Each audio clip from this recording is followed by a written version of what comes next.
The rain poured heavily on the streets of Brooklyn that November evening. Inside Romano's Italian restaurant, the warm glow of candlelight flickered against the red checkered tablecloths.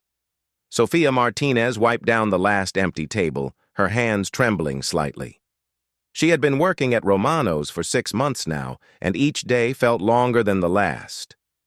Sophia was 23 years old, with dark hair tied back in a neat ponytail and tired brown eyes that once sparkled with dreams. She had moved to New York from a small town in Texas, hoping to make enough money to support her sick mother back home.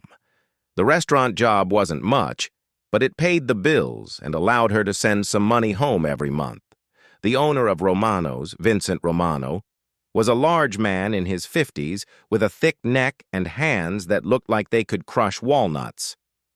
He had inherited the restaurant from his father, but lacked the old man's charm and respect for his employees. Vincent treated his staff like property, especially the young waitresses. He would often stand too close, make inappropriate comments, and find excuses to touch them while they worked. Sophia had learned to navigate around Vincent's behavior, always keeping a table or counter between them when possible. She needed this job desperately, so she endured his crude jokes and wandering eyes. The other waitresses had warned her on her first day to be careful around him, sharing their own uncomfortable experiences in hushed whispers in the break room. That particular evening, the restaurant was busier than usual. A large group had reserved the private dining room for a birthday celebration, and several regular customers filled the main dining area. Sophia rushed between tables, taking orders and serving hot plates of pasta and pizza. Her feet ached in her worn black shoes, but she kept a smile on her face for the customers. At table 7 near the window sat a man who had arrived alone about an hour earlier. He wore an expensive charcoal gray suit that fit him perfectly, and his salt and pepper hair was neatly styled. His dark eyes observed everything in the restaurant with quiet intensity. He had ordered only a glass of red wine and a simple pasta dish, eating slowly while occasionally glancing at his phone. This man was Antonio Salvatore, though few people in the restaurant knew his name or reputation. In certain circles of New York, the Salvatore name commanded both respect and fear. Antonio had built his empire over 30 years, starting from the streets and working his way up to become one of the most powerful men in the city's underworld. Despite his dangerous reputation, he had a code of honor that he never broke.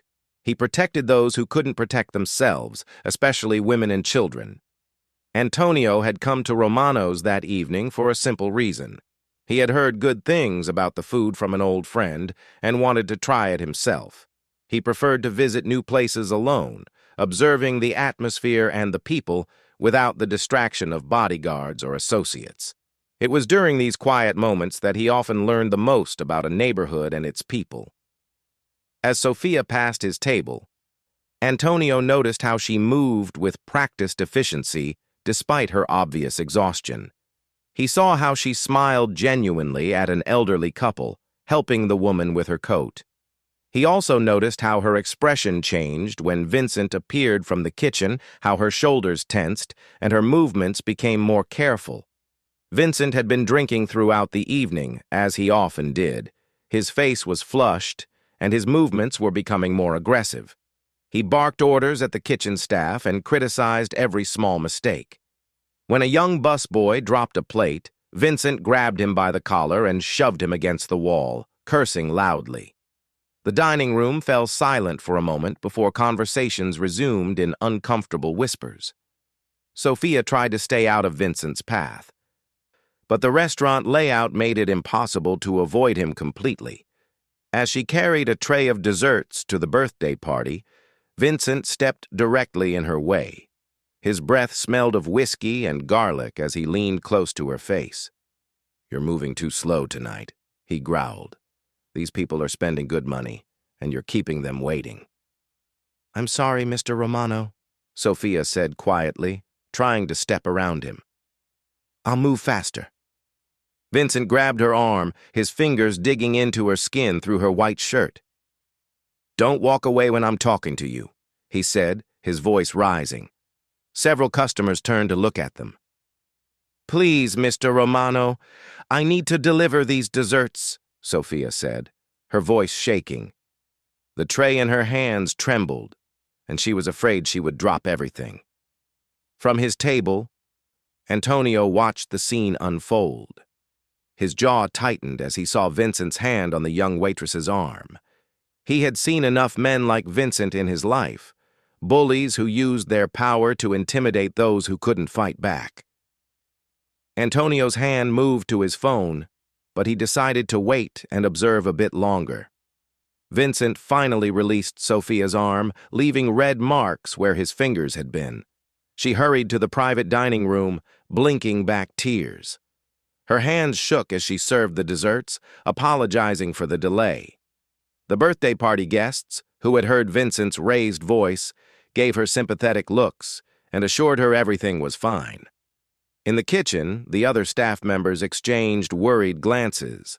They had all experienced Vincent's temper, but tonight seemed worse than usual. The head chef, an older man named Marco, quietly told the younger cooks to stay out of Vincent's way and keep their heads down. Sophia returned to the main dining room, rubbing her sore arm. She noticed the man in the gray suit watching her with concern. When she approached his table to refill his wine glass, he spoke to her in a gentle voice. "Are you all right, miss?" Antonio asked, his eyes kind but serious. Sophia was surprised by the question. Most customers pretended not to notice Vincent's behavior. "I'm fine, sir. Thank you for asking," she replied, managing a small smile. "No one should treat you that way," Antonio said quietly. "You deserve respect." Before Sophia could respond, Vincent's voice boomed across the restaurant. "Sophia! Stop flirting with the customers and get back to work." Her face flushed with embarrassment as she quickly moved away from Antonio's table. She could feel Vincent's eyes following her every movement, and she knew the night was far from over. As the evening progressed, Vincent's behavior became increasingly erratic. He had consumed most of a bottle of whiskey in his office and was now prowling the dining room like a predator. He criticized everything Sophia did, from how she held the serving tray to how she wrote down orders. The other waitresses tried to help by taking some of her tables, but Vincent ordered them back to their own sections.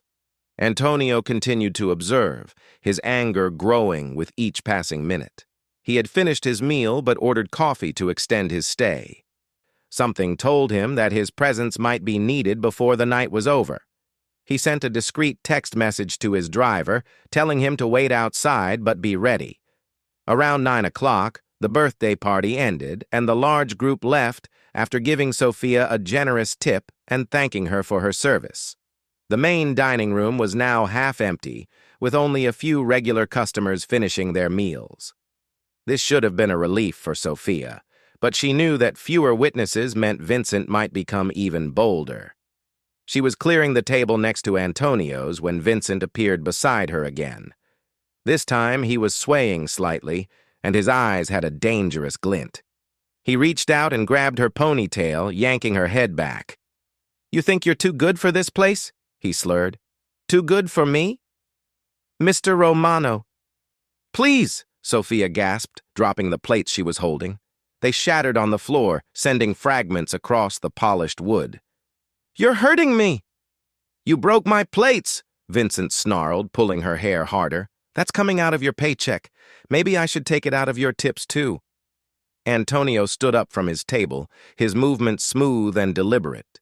He was tall, over 6 feet, and his presence immediately commanded attention. "Let her go," he said, his voice calm but carrying an undertone that made several customers look up in alarm. Vincent turned to face him, still holding Sophia's hair. "Mind your own business, pal. This is between me and my employee." "I said, let her go," Antonio repeated, taking a step closer. His eyes were cold now, like chips of black ice. "You have 3 seconds." Vincent laughed, a harsh sound that echoed through the restaurant. "Or what? You'll call the cops? I own this place. I can do whatever I want." Antonio didn't respond with words. Instead, he moved with surprising speed for a man his size. In one fluid motion, he grabbed Vincent's wrist and applied pressure to a specific point. Vincent cried out in pain and released Sophia's hair. She stumbled away, tears streaming down her face. "You have no idea who you're messing with," Vincent sputtered, cradling his injured wrist. "I have connections. I'll have you arrested." Antonio straightened his suit jacket calmly. "My name is Antonio Salvatore," he said quietly, but his voice carried throughout the now silent restaurant. "And you just made a very big mistake." The color drained from Vincent's face as recognition dawned. Everyone in certain circles knew the Salvatore name. Vincent's bravado evaporated like morning mist, replaced by naked fear. He took a step backward, nearly tripping over a chair. "Mr. Salvatore, I didn't know," Vincent stammered. "I'm sorry. It's just, she's my employee and—" "She's a human being," Antonio interrupted, "and you've been treating her like property. That ends tonight." Sophia stood frozen, watching the exchange with wide eyes. She didn't understand what was happening, but she could see the dramatic change in Vincent's demeanor. The man who had terrorized her for months was now cowering like a scared child. Antonio turned to Sophia, his expression softening. "Are you hurt?" he asked gently.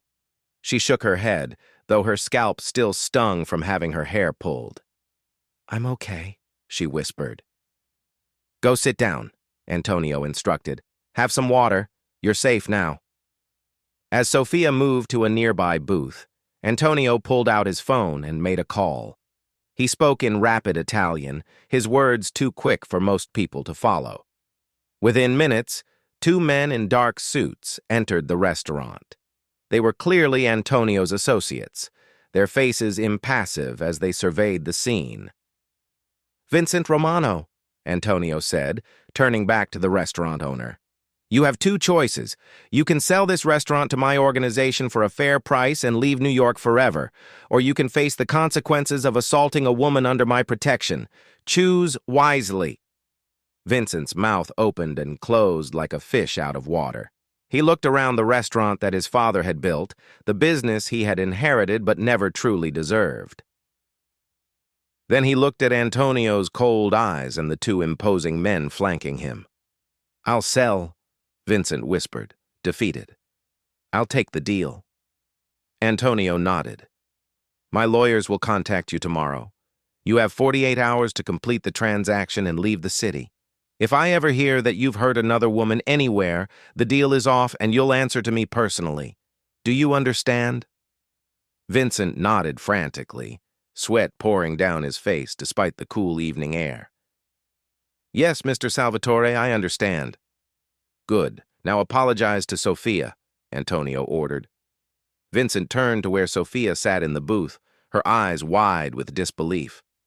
I'm sorry," he mumbled, "for everything." Sophia didn't respond. She couldn't. Everything was happening too fast for her to process. Antonio gestured to his associates. "Escort Mr. Romano to his office. He'll give you all the necessary paperwork. Make sure he doesn't take anything that belongs to the restaurant." As Vincent was led away, the remaining customers in the restaurant began to whisper among themselves. Some pulled out their phones, no doubt texting friends about what they had just witnessed. The kitchen staff peered out through the serving window, their expressions a mix of shock and relief. Antonio approached Sophia's booth and sat down across from her. Up close, she could see the kindness in his eyes despite his intimidating presence. "How long has he been treating you this way?" he asked gently. "Since I started working here," Sophia admitted, her voice barely above a whisper. "But I needed the job. My mother is sick and I send money home." "You don't have to explain," Antonio said. "No job is worth being abused. You deserve to work in a place where you're respected and safe." "What's going to happen now?" Sophia asked. "If Mr. Romano is leaving, will the restaurant close? Will I lose my job?" Antonio smiled, the expression transforming his stern features. "The restaurant will stay open under new management. In fact, I think you would make an excellent manager. You clearly care about the customers and know the business well." Sophia's eyes widened. "Manager? But I'm just a waitress. I don't know anything about running a restaurant." "You can learn," Antonio said. "I'll make sure you have help and training. The question is, do you want to try?" For the first time in months, Sophia felt hope blooming in her chest. "Yes," she said, her voice growing stronger. "Yes, I want to try." Antonio stood and pulled out a business card from his wallet. "This has my personal number. Call me tomorrow and we'll arrange everything. For tonight, go home and rest. You've been through enough." As he turned to leave, Sophia called out, "Mr. Salvatore, why did you help me? You don't even know me." Antonio paused and looked back at her. "Because someone should have helped my sister 30 years ago when she was in a similar situation. No one did. And I've regretted it ever since. I promised myself that if I ever had the power to protect someone who couldn't protect themselves, I would. Tonight I kept that promise." He walked to the door, where his driver was waiting with an umbrella. The rain had softened to a gentle drizzle, and the city lights reflected on the wet pavement like scattered diamonds. As Antonio's car pulled away, Sophia sat in the booth, holding his business card like a lifeline. The kitchen staff slowly emerged, approaching her with expressions of awe and concern. Marco, the head chef, sat down beside her. "Are you really okay, Sophia?" he asked, his weathered face creased with worry. "I think so," Sophia said, still processing everything that had happened. "Did you know who he was? Mr. Salvatore?" Marco nodded slowly. "I've heard stories. He's a powerful man, but they say he has honor. He protects the neighborhood, helps people who need it. You're lucky he was here tonight." The other waitresses gathered around, offering hugs and words of support.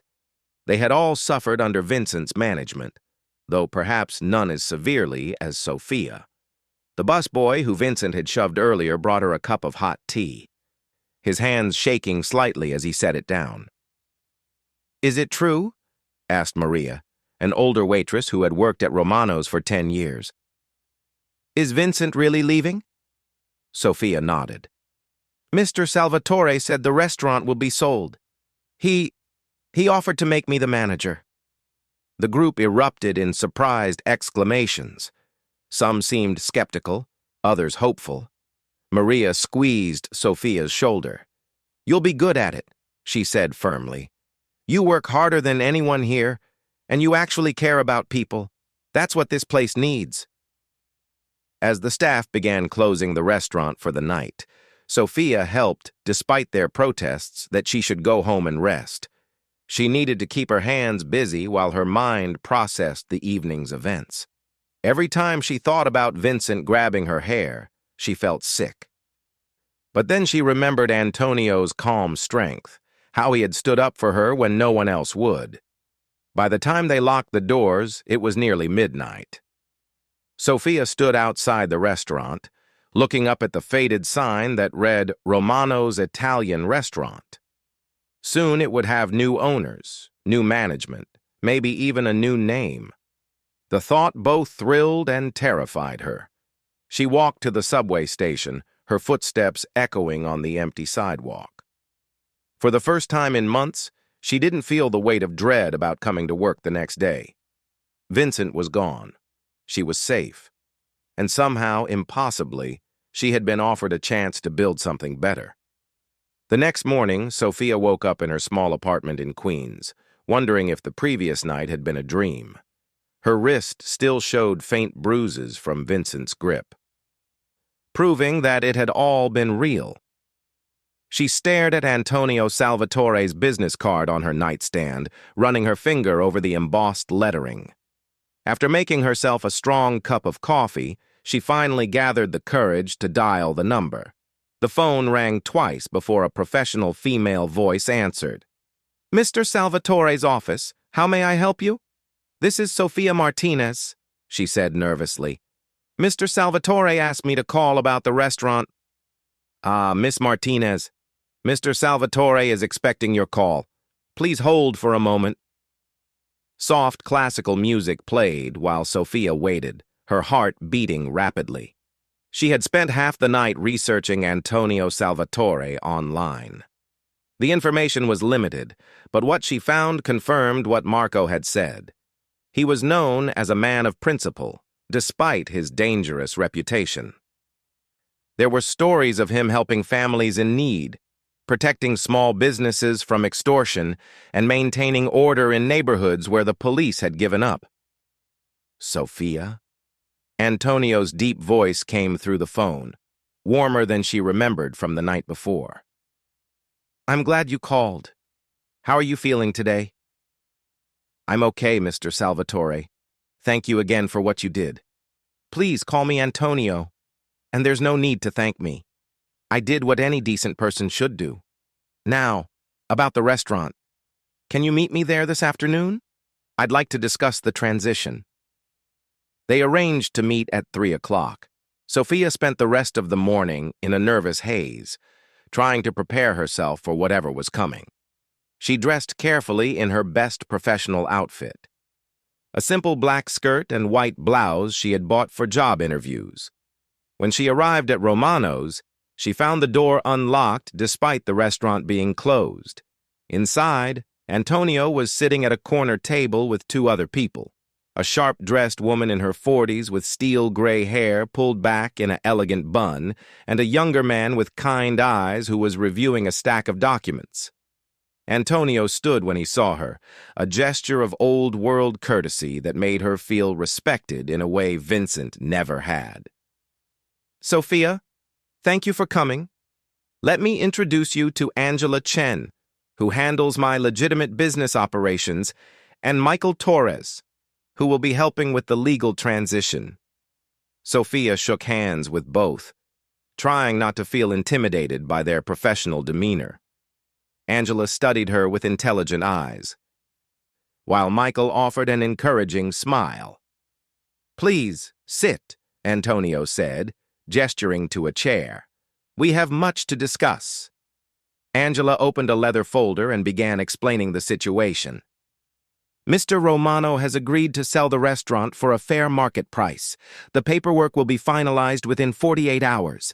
After that, the restaurant will be owned by one of Mr. Salvatore's holding companies, but we want to maintain its character as a neighborhood establishment." "That's where you come in," Antonio added. "I meant what I said last night. I believe you have the potential to manage this place, but I won't throw you into the deep end without support." Michael leaned forward. "We've arranged for you to receive management training from one of the best restaurant consultants in the city. You'll also have full support from our accounting and legal teams. The head chef, Marco, has agreed to stay on and help with the transition." Sophia felt overwhelmed by the sudden change in her circumstances. "Why me?" she asked. "You could hire someone with experience, someone who knows how to run a business." Antonio's expression grew thoughtful. "Experience can be gained. What matters more is character. Last night, despite how Vincent treated you, I saw you being kind to customers, helping your coworkers, maintaining your dignity. Those qualities can't be taught." Angela pulled out another document.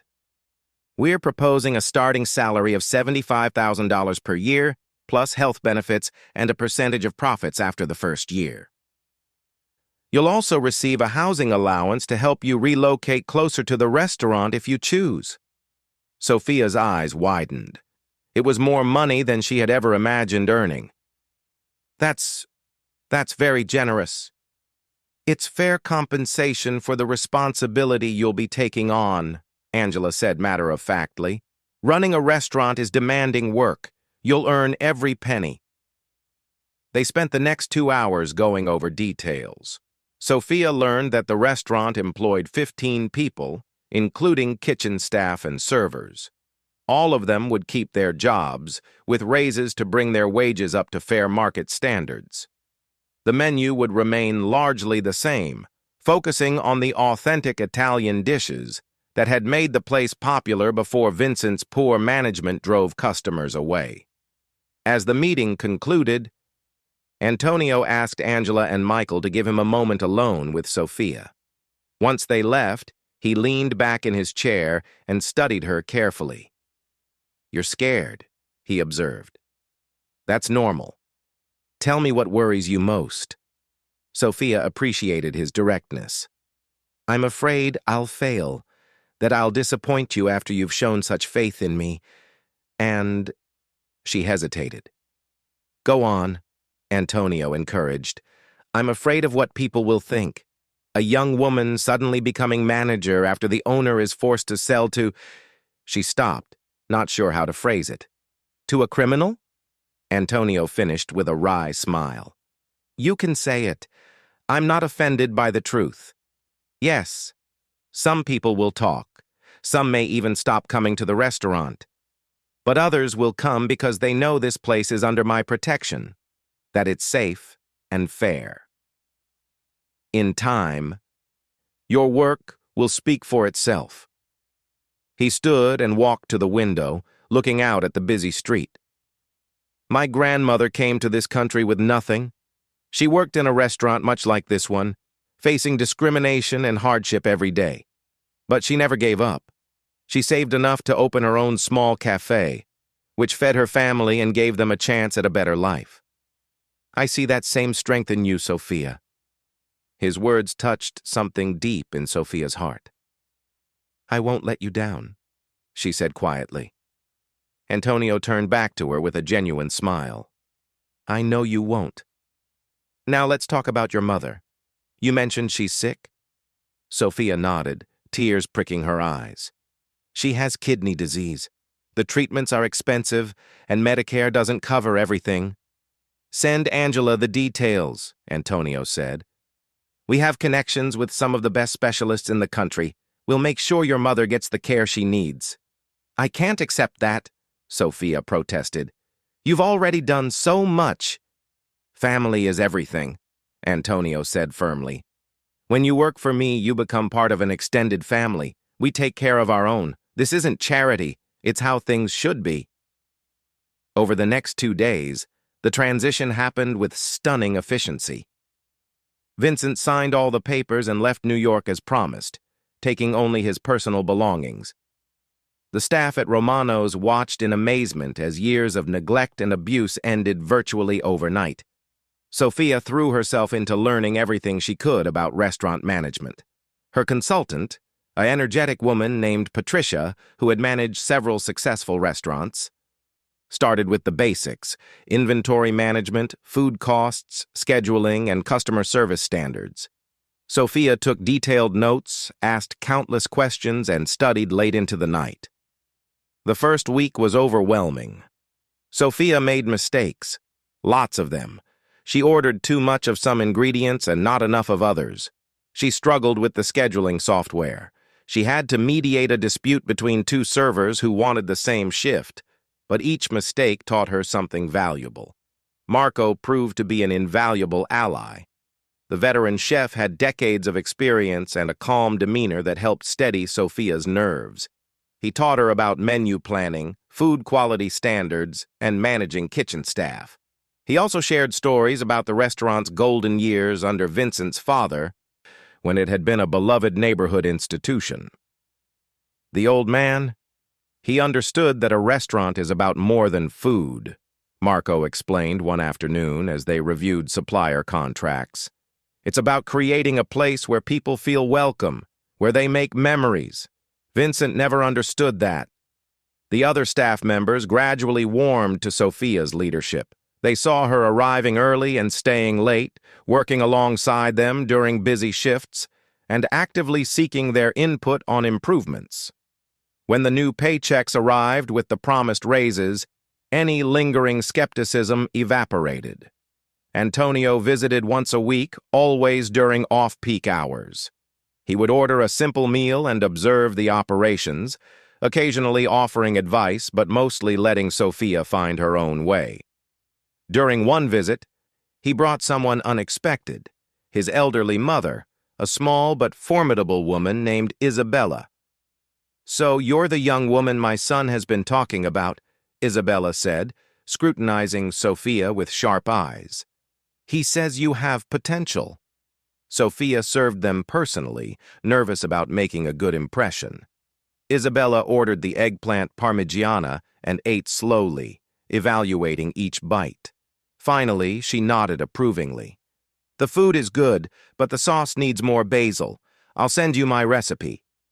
After they left, Angela explained that Isabella's approval was no small thing. "She rarely eats anywhere but her own kitchen. The fact that Antonio brought her here means he's serious about making this restaurant succeed." As the weeks passed, Sophia grew more confident in her role. She implemented new systems for inventory tracking, established relationships with local suppliers for fresher ingredients, and created a training program for new servers. The restaurant's atmosphere began to change, becoming warmer and more welcoming. One evening, about a month after taking over, Sophia faced her first real crisis. The dishwasher broke down during the dinner rush on a Friday night. The kitchen was in chaos, dirty dishes piling up, and some customers were getting impatient. Instead of panicking, Sophia rolled up her sleeves and started washing dishes herself. When the servers saw their manager elbow-deep in soapy water, they jumped in to help during their breaks. Even some regular customers offered assistance. They got through the night, and Sophia had a repair technician there first thing Saturday morning. Word of the incident spread through the neighborhood, but not in the way Sophia feared. Instead, people talked admiringly about the young manager who wasn't afraid to get her hands dirty. Business began to pick up as curious diners came to see the restaurant under new management. Antonio heard about the dishwasher incident from one of his associates who had been dining there that night. He called Sophia the next day. "I heard you handled a difficult situation well," he said. "That's the difference between a manager and a leader. A manager would have yelled at the staff to figure it out. A leader rolls up their sleeves and shows the way." "I just did what needed to be done," Sophia replied. "We couldn't let our customers down." Exactly the right attitude. "By the way, my mother wants to know if you've tried her basil recipe yet." Sophia laughed, a sound that came more easily these days. "I have, and it's incredible. The customers have been raving about the sauce." As autumn turned to winter, Romano's underwent a remarkable transformation. The dining room was refreshed with new paint and fixtures, funded by profits that were no longer being drained by Vincent's poor management and theft. Sophia instituted a profit-sharing program for long-term employees, giving everyone a stake in the restaurant's success. She also started community initiatives that Antonio strongly supported. On Thanksgiving, the restaurant offered free meals to families in need. During the holiday season, they hosted a toy drive for local children. These efforts not only helped the community, but also generated goodwill that translated into loyal customers. One snowy December evening, Sophia was reviewing the month's financial reports when Maria, the veteran waitress, knocked on the office door. "There's a customer asking to speak with you," she said. "He says he's a food critic from the Times." Sophia's heart skipped a beat. A review from the New York Times could make or break a restaurant. She smoothed her hair and walked out to meet the critic, a distinguished-looking man in his 60s. "Ms. Martinez," he said, extending his hand. "I'm Robert Chen from the Times. I've been hearing interesting things about the changes here at Romano's." Sophia spent the next hour talking with him about her vision for the restaurant, the importance of treating employees fairly, and maintaining authentic Italian cuisine while adapting to modern tastes. He had already finished his meal, she noticed, and his plates were clean.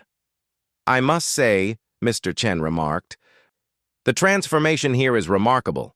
I reviewed this place 2 years ago under the previous management, and it was, frankly, disappointing. Tonight's meal was exceptional, but what impresses me more is the atmosphere. Your staff seems genuinely happy to be here." After he left, Sophia called Antonio to tell him about the visit. "A Times review," he mused. "That's significant. Whatever he writes, be prepared for changes. Good reviews bring crowds and new challenges. I think we're ready, Sophia said with growing confidence. The team is strong, and we've built good systems. Yes, you have, Antonio agreed. You've exceeded even my optimistic expectations, Sophia. The review was published the following week. Robert Chen wrote glowingly about the food, calling it authentic Italian cuisine served with love and respect for tradition. But he devoted even more space to the restaurant's transformation, telling Sophia's story and praising the positive workplace culture she had created. The impact was immediate. Reservations booked solid for the next 3 weeks. Sophia had to hire additional servers and kitchen staff to handle the demand. It was exhausting, but exhilarating. The restaurant she had once dreaded entering had become a place of joy and opportunity. On a busy Saturday night, as Sophia moved through the packed dining room checking on customers and supporting her staff, she spotted a familiar face at a corner table. It was one of her regular customers from her waitressing days, an elderly man named Giuseppe who always ordered the same soup and salad. "Sophia!" he called out warmly. "I heard you were running the place now. I'm so proud of you, dear girl." She stopped to chat with him, remembering how he had always been kind to her, even when Vincent was at his worst. "Thank you for coming back, Giuseppe. It means a lot." "I never stopped coming," he said. "I just started coming for lunch instead of dinner to avoid that awful man. But now, I can enjoy my dinner in peace again." As Sophia continued her rounds, she reflected on how much had changed in just a few months.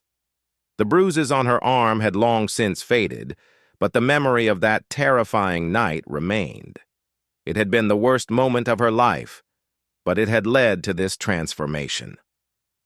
Near closing time, Antonio arrived unexpectedly. He rarely came on weekend nights, preferring to avoid the crowds. Sophia was surprised to see him, but pleased.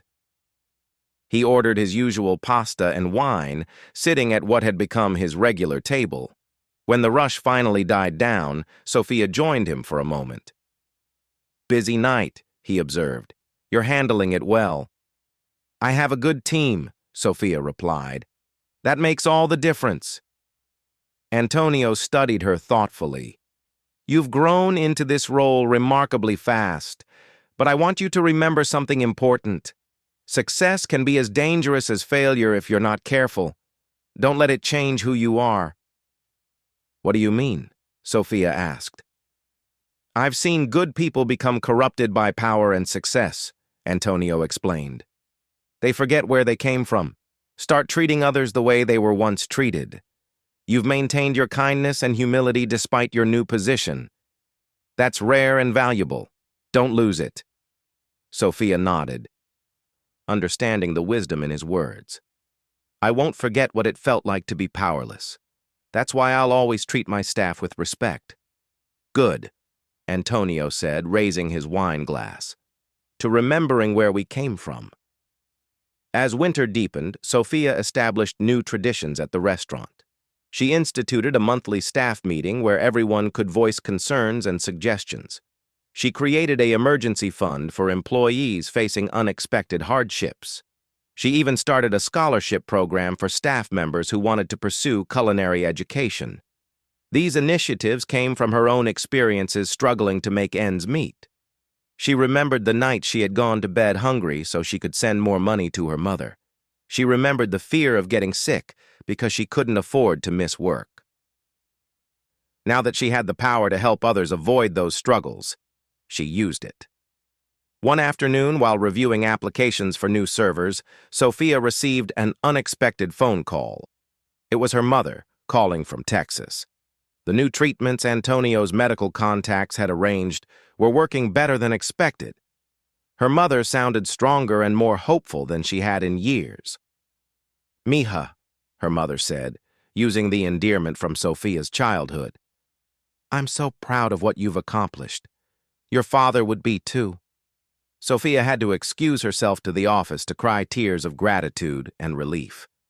Everything had changed because one man had chosen to stand up for her when she couldn't stand up for herself.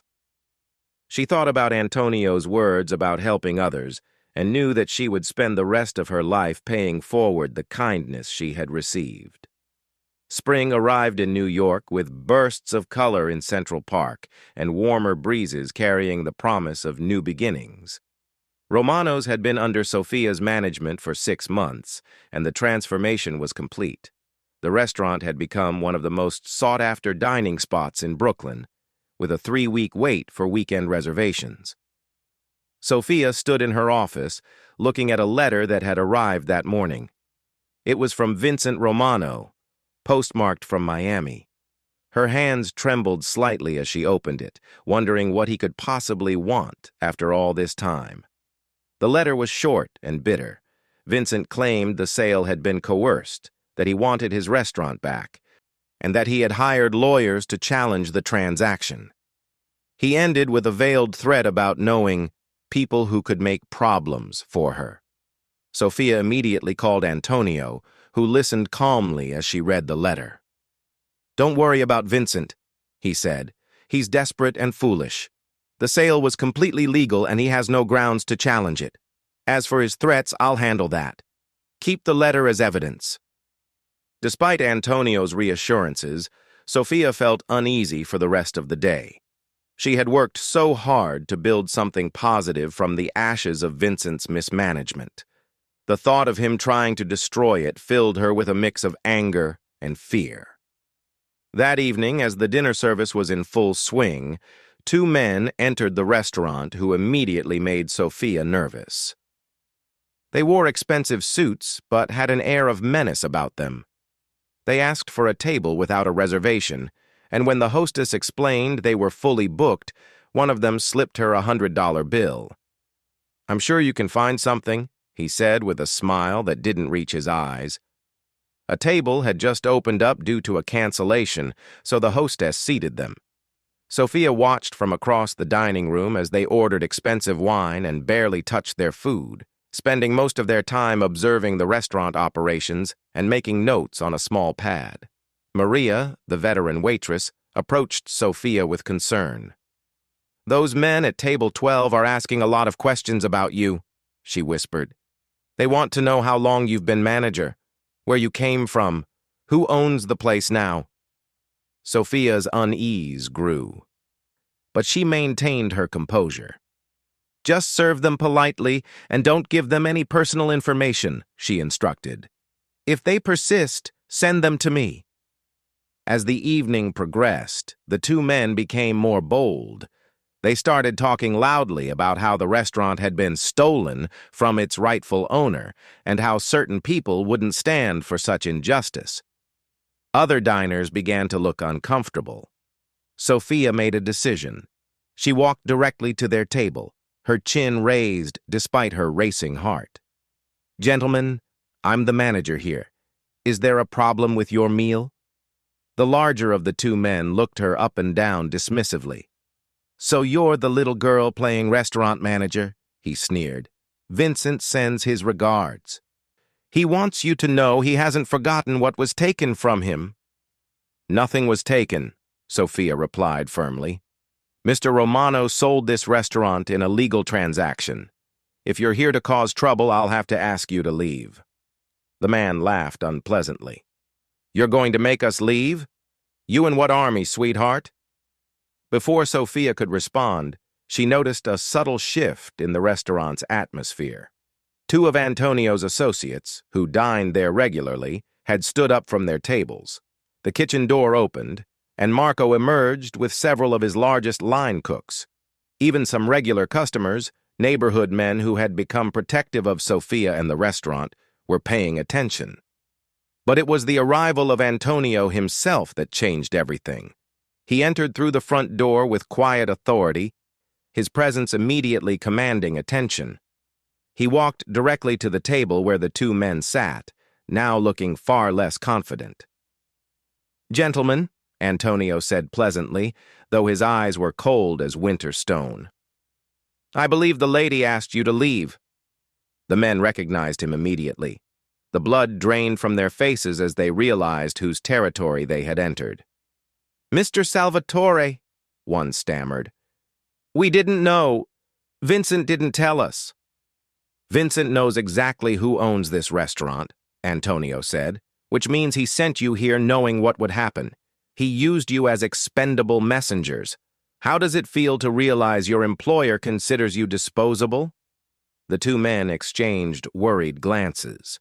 They had clearly been hired muscle who thought they were taking on an easy intimidation job.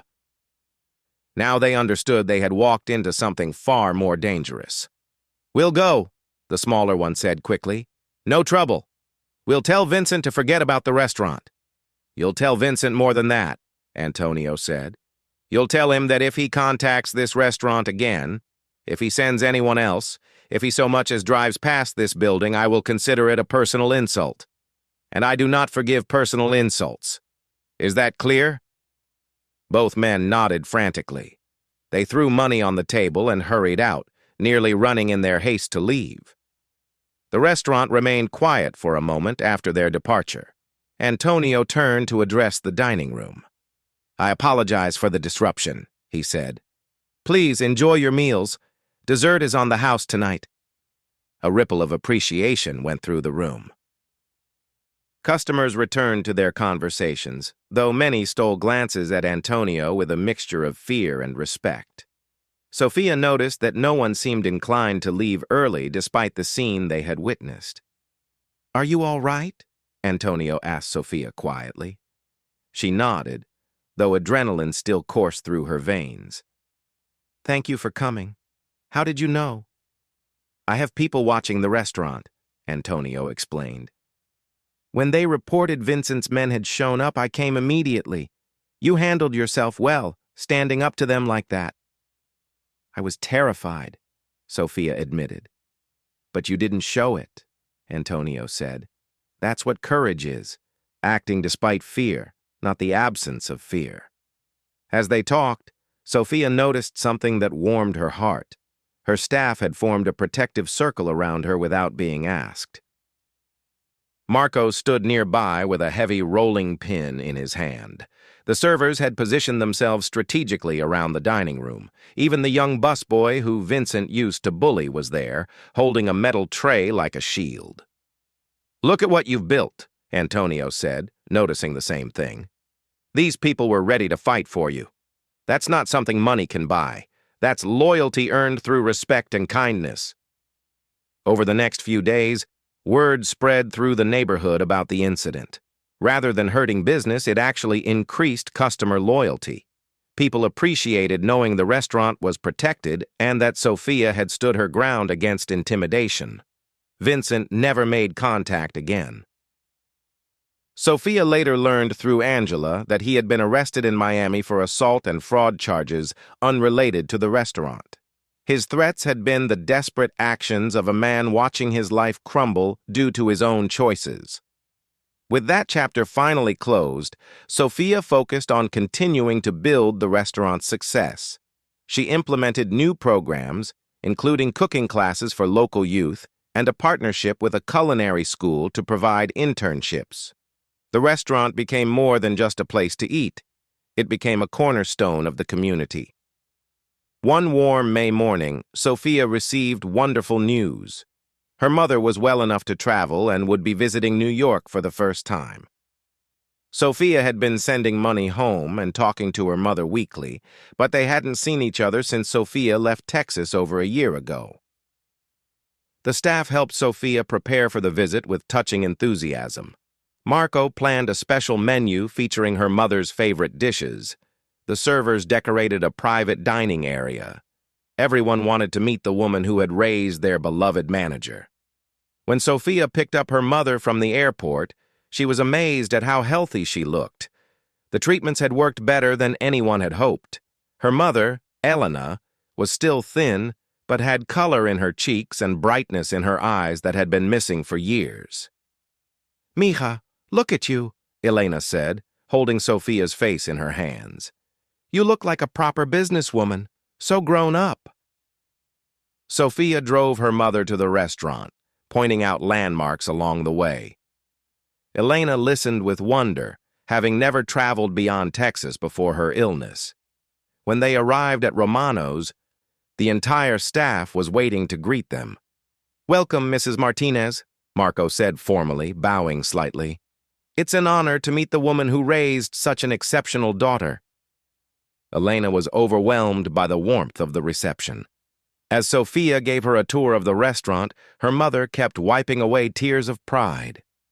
"When you called me that night 6 months ago, crying about what happened with that terrible man, I was so frightened for you," Elena said. "I wanted to come here and bring you home.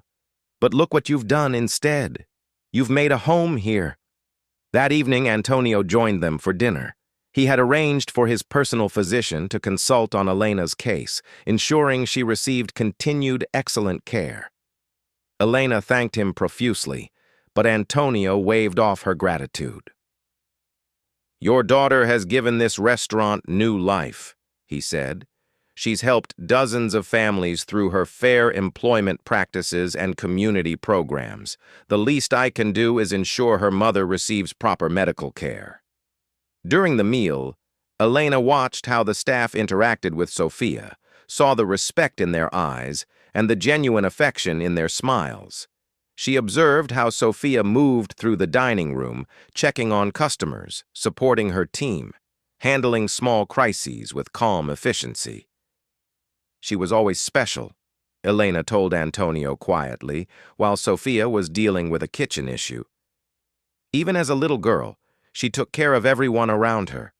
When her father died, she was only 14, but she stepped up to help me in ways no child should have to. I worried that life was making her hard, but she never lost her kindness. "That kindness is her strength," Antonio replied. "In my world, many people mistake kindness for weakness. Your daughter proves them wrong every day." Elena's visit lasted a week. She spent most of her time at the restaurant, getting to know the staff and regular customers. She shared embarrassing stories about Sophia's childhood, much to her daughter's mock dismay and everyone else's delight. She also taught Marco several family recipes that became permanent additions to the menu. On her last night, the restaurant hosted a special dinner in Elena's honor. Regular customers brought flowers and gifts.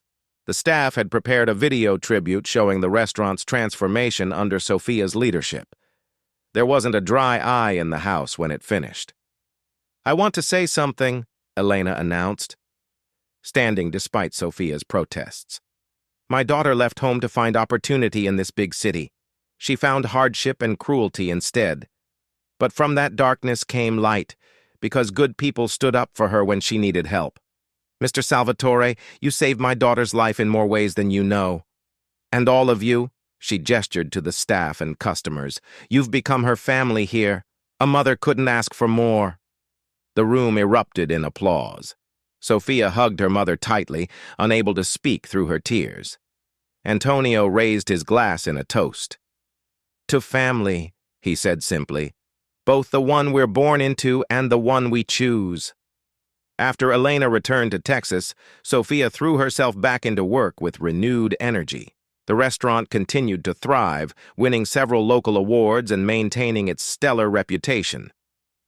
But Sophia's influence extended beyond the restaurant walls. Inspired by Antonio's example, she started a fund to help other women escape abusive work situations. She partnered with local organizations to provide job training and placement services. Several women who had faced harassment or abuse in their workplaces found new starts through Sophia's programs. One day, a young woman named Carmen came to the restaurant seeking help. She had heard about Sophia's story and was facing similar abuse from her employer at a different restaurant. Sophia listened to her story, remembering her own fear and desperation from not so long ago. "You're safe now," Sophia told Carmen, echoing words Antonio had once said to her. "We'll help you file a complaint if you want, find you a new job, whatever you need. You don't have to face this alone." Carmen broke down, crying with relief. Sophia hired her on the spot, knowing she had more than enough work to justify another server. As she watched Carmen learn the job over the following weeks, gradually losing her fearful demeanor and finding her confidence, Sophia understood why Antonio had helped her that night. The cycle of kindness and protection continued. Each person helped became someone who might help another in the future. It was a ripple effect that Antonio had started, and Sophia now perpetuated. One evening, almost exactly a year after the incident with Vincent, Sophia stood in the spot where he had grabbed her hair. The restaurant was full of happy customers. The staff worked together like a well-oiled machine, and the atmosphere buzzed with warmth and life. Antonio entered for his weekly visit, and Sophia joined him at his usual table after the dinner rush. They had developed an easy friendship over the months, built on mutual respect and shared values. "I've been thinking," Sophia said, pouring wine for both of them, "about that night. If you hadn't been here—" "But I was," Antonio interrupted gently. "Sometimes fate puts us where we need to be. I needed redemption for failing my sister years ago. You needed someone to stand up for you. The universe aligned to give us both what we needed." "Do you believe in fate?" Sophia asked. Antonio considered the question. "I believe in choices. Vincent chose to be cruel. I chose to intervene. You chose to accept help and work hard to build something better. Every choice creates ripples that affect other lives." "That's more powerful than fate." Sophia nodded thoughtfully. "The ripples from that night have touched so many lives. The staff here, their families, the women we've helped, the community programs. It's overwhelming sometimes to think about." "That's leadership," Antonio said. "Understanding that your actions affect many others and taking that responsibility seriously. You've learned that lesson faster than most." As they talked, Marco approached with a special dessert he had created for the anniversary. It was a beautiful chocolate creation shaped like a phoenix rising from flames. "To celebrate transformation," he said with a smile. The symbolism wasn't lost on anyone. Romano's had been reborn from the ashes of Vincent's destructive management. Sophia had transformed from a frightened waitress into a confident leader. Even the neighborhood had changed, with other businesses following Romano's example of fair wages and community involvement. Late that night, after the restaurant closed, Sophia walked through the empty dining room. She touched each table, remembering the fear she used to feel in this space. Now it felt like home, like sanctuary, like possibility. Her phone buzzed with a text from her mother. "Watching the news and saw a story about your restaurant winning another award. So proud of you, mija. Your father would be too." Sophia smiled, wiping away a tear. She locked the restaurant and stepped out into the cool night air. The street was quiet, but she could hear the city's heartbeat in the distance. Sirens, car horns, music from nearby apartments, life in all its messy beauty. As she walked to the subway, Sophia passed the spot where Antonio's car had been parked that fateful night. She paused, remembering how he had walked out into the rain after changing her life forever. She had never asked him why he had chosen to dine alone at Romano's that particular evening. Maybe it really was fate, or maybe it was just the random intersection of two lives at precisely the right moment. What mattered was what came after. The choices, the hard work, the community built on respect and protection rather than fear and exploitation. Vincent had thought power meant the ability to hurt those weaker than himself.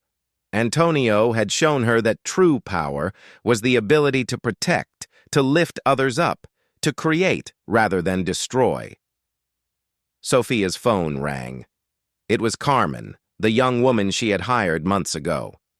"I'm sorry to call so late," Carmen said, "but I wanted you to know I got accepted into the culinary program. The scholarship from the restaurant will cover everything. I can't thank you enough." "You earned it," Sophia told her. "I can't wait to see what you accomplish." After they hung up, Sophia smiled to herself. Another ripple, another life changed, another story of transformation beginning. She thought about calling Antonio to share the news, but decided to wait until tomorrow.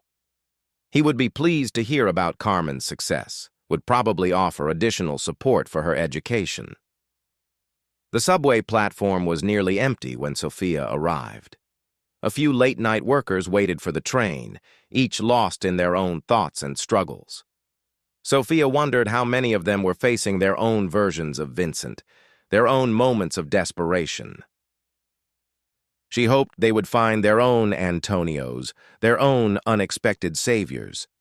But more than that, she hoped some of them would become Antonios themselves, people with the power and willingness to stand up for others, to break cycles of abuse, to choose kindness over cruelty. That was the real lesson of her story, she realized. Not that she had been saved, but that being saved had given her the power to save others. The train arrived with a screech of brakes and wash of warm air. Sophia stepped aboard, finding a seat by the window. As the city lights blurred past, she thought about the future. The restaurant would continue to grow. She would expand the programs to help more women. Maybe she would even open a second location eventually, spreading the model of ethical business practices and community support. But tonight, she was simply grateful. Grateful for Antonio's intervention, for her mother's improving health, for Marco's loyalty, for her staff's dedication, for her customers' support. Grateful for second chances and new beginnings. As the train carried her home, Sophia closed her eyes and let the rhythm of the rails soothe her. Tomorrow would bring new challenges and opportunities, but she would face them with strength, born from surviving her darkest moment and emerging into the light. In the end, that's what mattered most. Not the fear or the pain of that terrible night when Vincent had attacked her, but everything that came after. The transformation, the growth, the lives touched and changed. The girl who had cowered before a bully had become a woman who stood tall against injustice. And that woman would spend the rest of her life making sure others had the chance to stand tall too.